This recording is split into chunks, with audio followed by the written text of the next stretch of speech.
The military community. What is a military community? It is a community of men and women that make up the armed forces. That is the simple definition, but it is much more complex than that. Unlike the various communities that were described by Andrew Silver, the military community doesn't fit into any one community, but rather they fit into most, if not all, the various communities.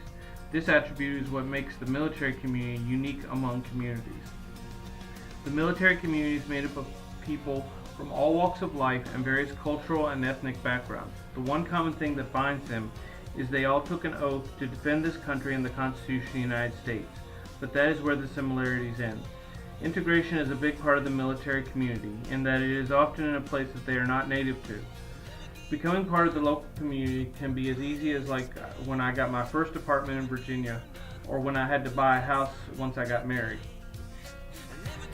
Getting involved in the local community activities is just another way to get integrated, and a way for military members to integrate their unique history into the military community.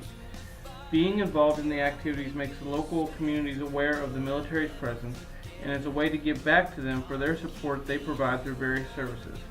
I did this by ringing the Salvation Army kettlebells at Christmas time and supporting sexual abuse walks and cancer awareness fundraisers throughout the year.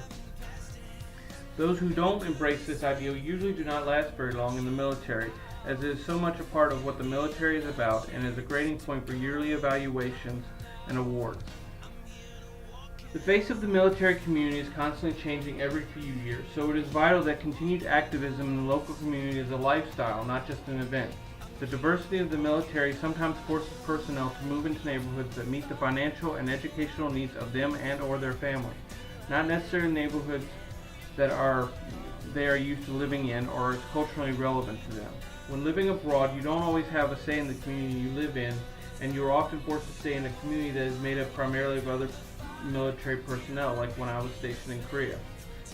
While in Korea, I noticed dirty looks from the locals as I walked through their beautiful parks, but when I took the time to greet them in their native language and show them the proper respect, they would smile and practically give me the shirt off their back.